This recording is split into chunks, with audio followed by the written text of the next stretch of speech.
Very good afternoon, ladies and gentlemen. I am truly delighted to address this distinguished gathering of students and faculty members at the prestigious OP Jindal Global University.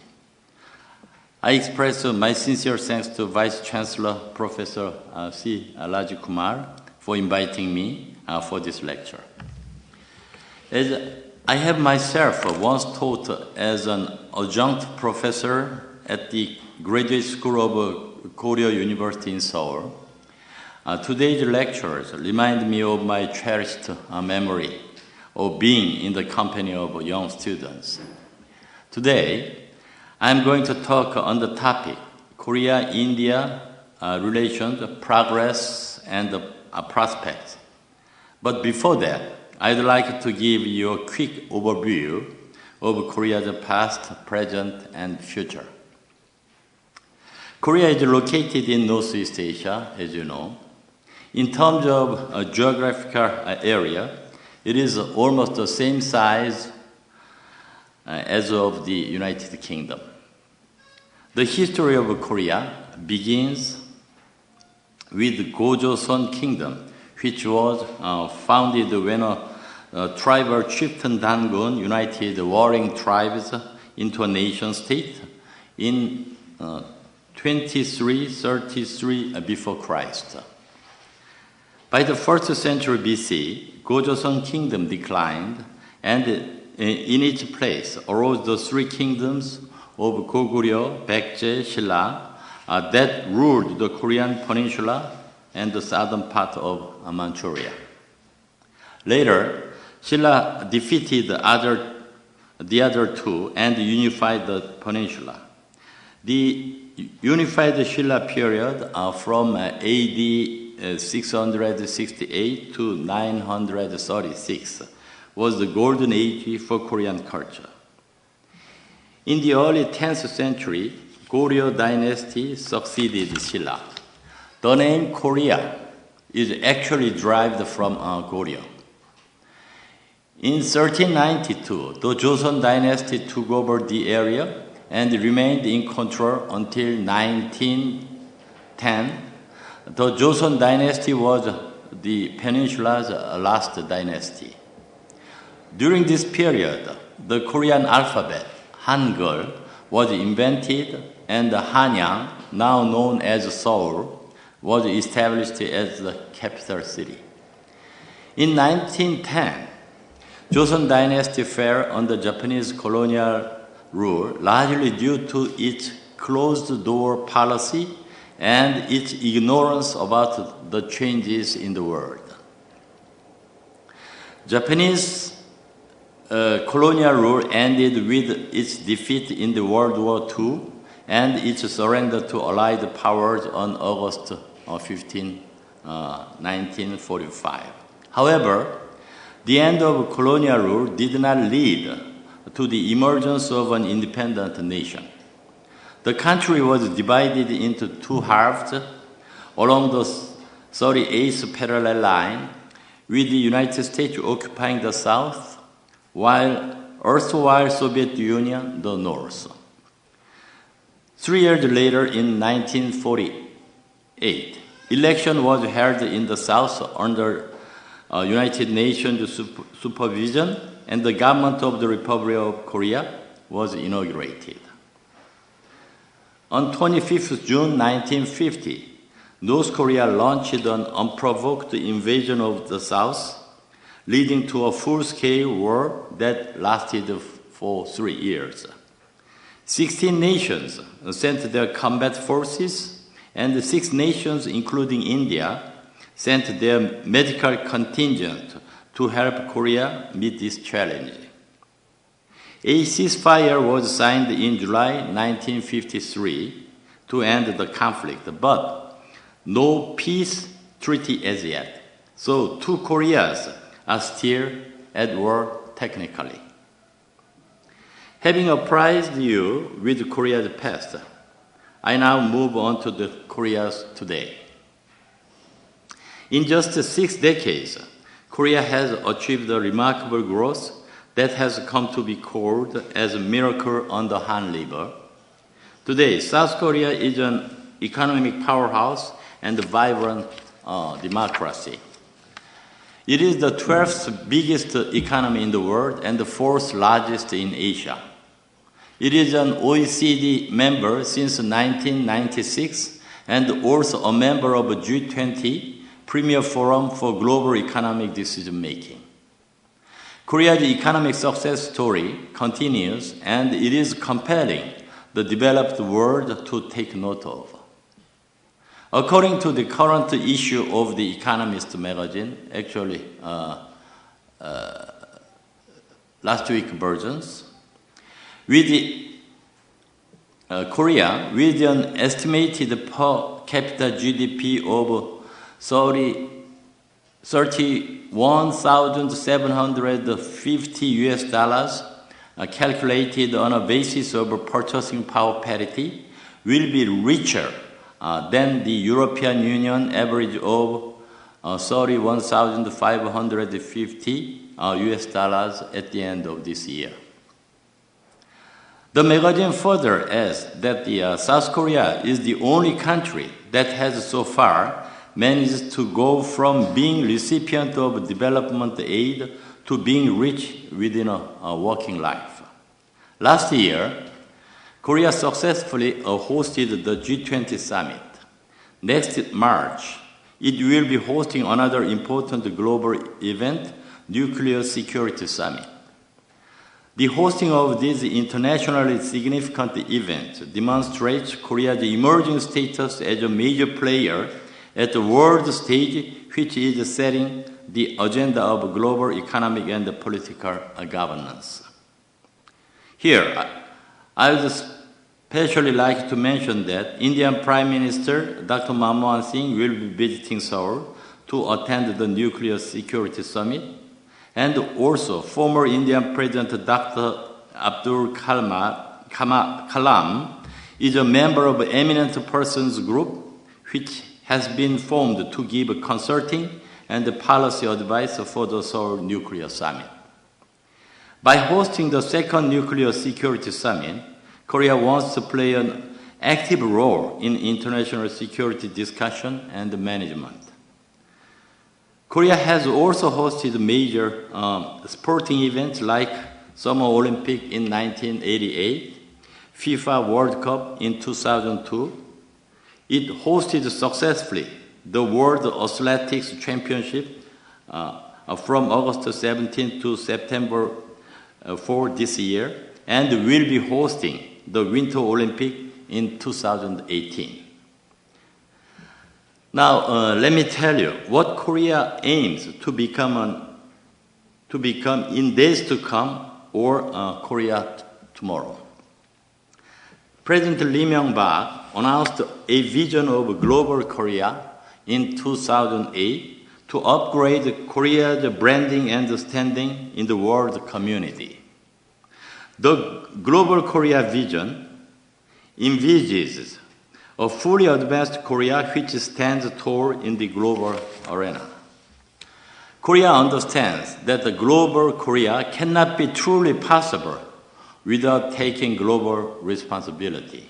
For this, Korea has decided to raise its official development assistance, which was $300 million in 2005, and currently $900 million to over $3 billion by 2015, a tenfold increase in its foreign assistance in a decade.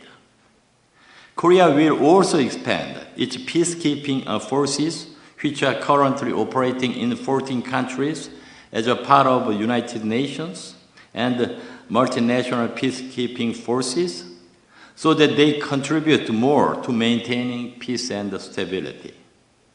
In order to achieve the goal of global Korea, Korea wants to become a hub of international trade, and it sees FTAs as a powerful means to achieve this goal.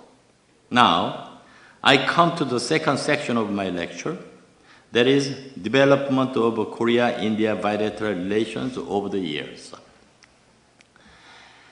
May I say that the present-day Korea-India relationship has blossomed through distinct stages, each stage contributing significantly to shore up the varied facets of our bilateral relations. I would like to identify three distinct stages in the evolution of Korea-India present-day relations. The first stage, which I prefer to call as a budding period, starts with the establishment of diplomatic ties in 1973 and covers the periods until early 1990s. In this period of 2 decades, our two countries started diplomatic and other bilateral interactions and put themselves on course to realize the full potentials of their cooperation. But they could not do so because of their inherent ideological incongruity and differences in their policy orientations. The main reason was that India adopted a socialist, secular, democratic government at home and spearheaded non-aligned movement as the leading nation of the third world in international affairs. Korea, on the other hand, maintained the U.S.-Korea alliance to defend its democracy against external security threat. So, our two countries saw each other as a member of different camps and were blinded by the blinkers of the global bloc politics of the time. In the economic policy perspective, India adopted inward-looking import substitution model of development, whereas Korea consistently pursued an outward-looking export-oriented development path and opened its market to the world. This prevented the growth of economic ties between the two countries. Therefore, diplomatic ties and other bilateral interactions notwithstanding, relations between the two countries did not make much headway. The subsequent stage, which I would like to call as a phase of economic and commercial cooperation, covers the period between 1991 and 2009. This was the phase in which our bilateral relations grew steadily and significantly in real sense. In this period, India took two important policy initiatives and two other important developments took place in the international arena. The combination of these changes in India's policy and in the global scene contributed to the development of our bilateral relations. First, India adopted new economic policy in 1991 and liberalized its economy. This change of policy from a state-controlled mixed economy to a market economy bolstered our bilateral relations, especially in the sphere of economic relations. Both Seoul and New Delhi recognized the overwhelming need to deepen the process of economic engagement with each other and expanded the frontiers of business to bring prosperity to both our countries and people. Korean investors were quick to recognize the innate strength of the Indian economy, the forward-looking economic policy of the Indian government, and the vast genius of the Indian people. In the early years of India's economic reform, while many foreign companies were skeptical about the strength and efficacy of India's business environment, Korean companies, with their unique dynamism and adventurism, showed confidence in the fundamentals of the Indian economy and filled the vacuum that other foreign companies left. I would like to take this opportunity to commend the Korean companies for playing a pivotal role in strengthening our bilateral economic ties.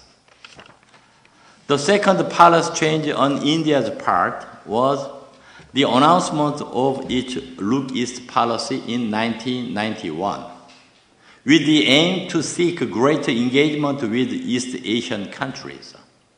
But for the entire period of the 1990s, India only looked at East, but mostly went toward the West. It is only recently, perhaps around 2005, that India actually started not only looking at the East, but also moving in the East direction and intensifies its diplomatic outreach to its eastern neighbors, including Korea. The initiation of CEPA negotiations with Korea in 2005 and with Japan in 2006 does indicate a change in India's policy from look east to engage east. Besides this change in India's policy direction, there were two other significant developments at the international level. The first was the end of the Cold War. With the end of Cold War, India was no longer seen by Koreans as a member of other bloc, and the two countries found some common ground to work on and cooperate with each other in the economic and trade field for reaping mutual benefit. Another positive change in the international environment, which acted as a catalyst to the development of our bilateral relations, was the improvement in the relations between the United States and India. The improvement in the Indo-US ties did not only change the dynamics of their bilateral relations, but also significantly impacted the content and the contour of our regional security and economic environment. The U.S., by having a civil nuclear cooperation agreement signed with India, ended the global nuclear appetite against India and prepared the ground for greater engagement with India. The improvement in Indo-US relations could provide the opportunity for Korea and India to expand their sphere of cooperation, including cooperation in regional security issues and non-traditional security issues. The Korea-India relationship has now evolved into strategic partnership. It is the third stage. The establishment of a strategic partnership between our two countries could be the result of a convergence of India's Look East policy and Korea's New Asia Diplomatic Initiative. I'd like to describe it as a policy rendezvous. President Lee Myung-bak's New Asia Diplomatic Initiatives announced in 2008 represent a shift in Korea's foreign policy from focusing on the four major powers to expanding its partnership with other countries in our extended neighborhood. It seeks expand South Korea's diplomatic horizon in two new directions. First, it expands Seoul's traditional foreign policy focus from Northeast Asia to the entire Asia region. Second, it is intended to widen the scope of cooperation from economy to security, culture, energy, and other sectors. The vision incorporates Korea's entering into FTAs and strengthening its security ties with more Asian nations. The main aim of the new diplomatic initiative is to diversify Korea's diplomatic activities with more friends in the region. As a part of his New Asia initiative, President Lee paid a historic state visit to India in January 2010 and upgraded our bilateral relations to a strategic partnership. Korea and India also implemented the CEPA at the same time to realize the full potential of their economic cooperation. With these two landmark developments, the two nations laid down the ground for future development of our bilateral relations. Now, I'd like to briefly touch upon the current state of bilateral relations. Today, Korea-India relations are in the best shape ever. The exchange of high-level visits has become regular and more frequent. Bilateral trade and investment is surging ahead, and the people-to-people contacts are expanding. The CEPA has given a much-needed impetus to our bilateral relations. Over the past 1 year, a number of ministerial delegations have exchanged visits, including the important visit by India Ministers of External Affairs and Defense to Korea. As you may know, President Patil paid a state visit to Korea this July, which further strengthened our strategic partnership. We are expecting visits by the Korean Defense Minister and the Foreign Minister to India toward the beginning of next year. We also look forward to welcoming Prime Minister Manmohan Singh in Korea as our official guest in March next year, which would again strengthen our strategic partnership. The CEPA, in its first year of operation, has unleashed the economic growth impulses, and as a result, two-way trade surged from $12 billion in 2009 to $17 billion in 2010, which is a good 41% increase over the last year. During the first 8 months of this year, bilateral trade touched $14 billion, which is a 30% increase over the same period last year. The trade volume is expected to cross $21 billion this year. It is now quite evident that the CEPA has opened up new pathways of upgrading our bilateral economic engagement to a much higher level. We are committed to sustain this bilateral trade growth momentum over the next 8 to 10 years as our two countries progressively reduce or eliminate the tariffs on imports from each other.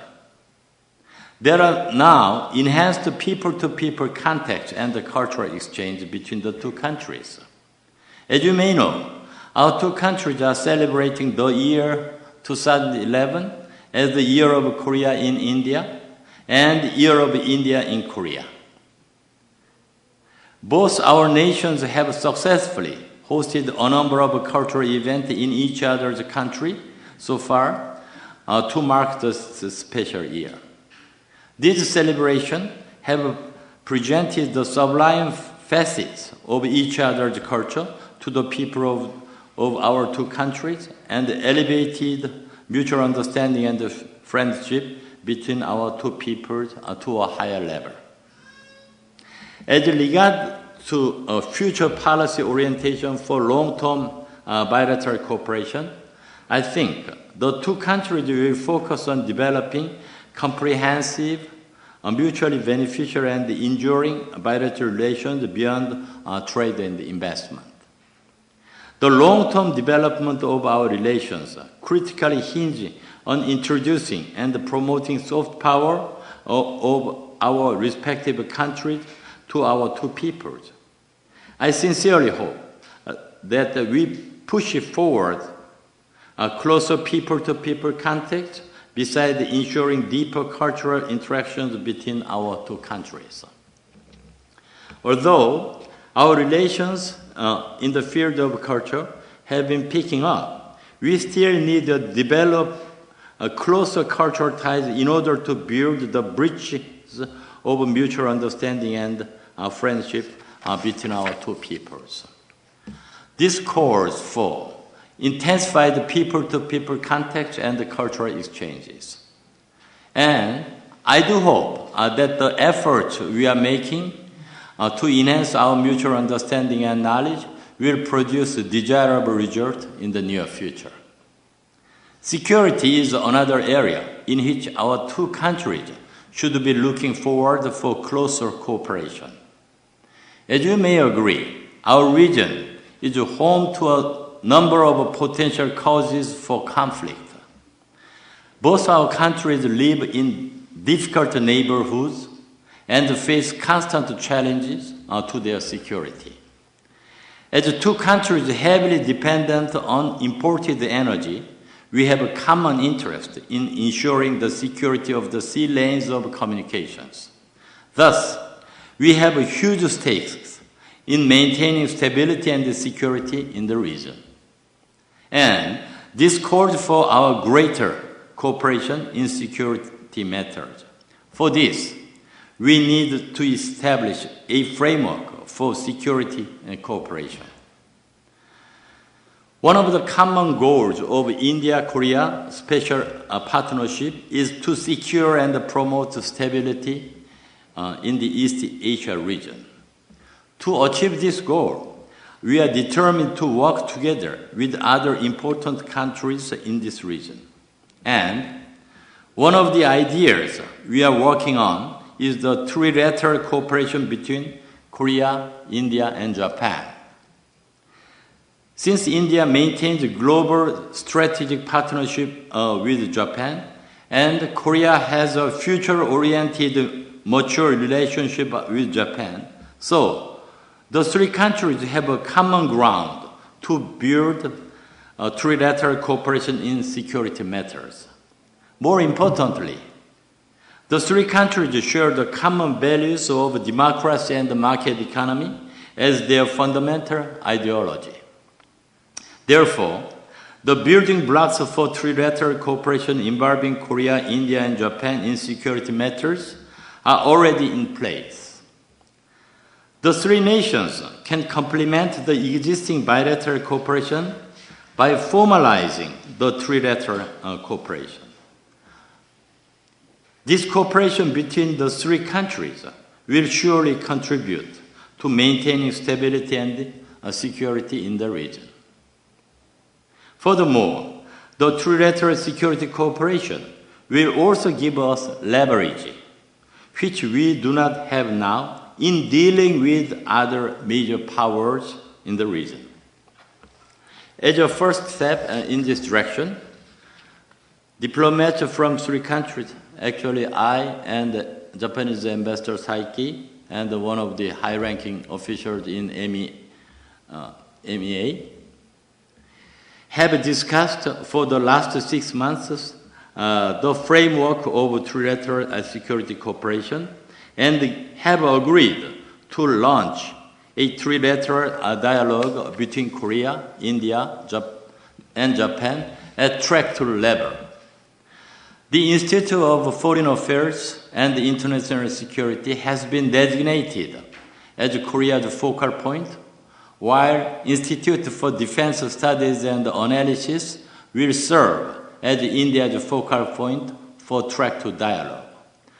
The first meeting of this dialogue is likely to be held in the first half of next year in New Delhi. The agenda of the dialogue may include the regional security issues and the non-conventional security concerns like maritime security, energy security, piracy, etc. We do expect that this dialogue at the non-governmental level will gradually evolve into a dialogue at the government level. Ladies and gentlemen, I'm confident that the prospects of our medium and long-term bilateral relations are bright. The strategic partnership between India and Korea offered best scope for strengthening our cooperation in regional affairs. Though Korea is not a major regional power, but through cooperation with India, it can serve its strategic interest in Indian Ocean areas. Similarly, it can help India to secure a foothold in the Northeast Asian region. In the field of economic relations, the sectors that have a potential to enhance the already existing bilateral trade and investment ties are automobile, construction and infrastructure, nuclear and renewable energy, ICT industry, shipbuilding, defense, chemical and petrochemicals, etc. Last but not least, I would like to mention our cooperation in the field of education. Indian studies in Korea started in the ancient period, but they were confined to the study of ancient Indian philosophies and religion, especially Buddhism. At present, there are two universities in Korea, Hankuk University of Foreign Studies and Busan University of Foreign Studies, which not only provide Hindi language courses, but also provides specialized courses in modern Indian society, culture, religion, politics, and history. In India, Jawaharlal Nehru University and Delhi University have Korean language and the Korean studies program. Besides, Hyderabad University, Magadha University, and Manipur University are also maintaining Korean language program in India. National Institute of International Education and Development, Academy of Korean Studies and Korean Foundation offer research fellowship and language training scholarship to Indian students. Indian Council for Cultural Relations offers 2 scholarships to South Korean students every year to study in Indian universities. The Kendriya Hindi Sansthan, that is a Central Institute of Hindi, Agra, in Agra, regularly provides scholarships to Korean students for studying Hindi at the Sansthan. The number of Indian students studying in Korean universities is steadily increasing. There are about 600 scientists, postdoc research scholars in Korea working in prestigious institutions and private companies. Similarly, there is also growing interest for education in India amongst Korean students in English Hindi language education, school and higher education, and technical institutions like IIT. However, keeping in view of a vast expansion in bilateral relations, it can be said that Korean studies in India and Indian studies in Korea is still in its early stage of development. I am sure that with further enhancement in our bilateral relations, the general interest in each other's society, culture, and education will grow among ordinary Indians and Koreans, which will give further boost to bilateral exchanges and cooperation in the field of education in days to come. Ladies and gentlemen, this was just a brief overview of Korea-India relations over the time and the prospects. I do hope that I have been able to retain your attention for most of the time.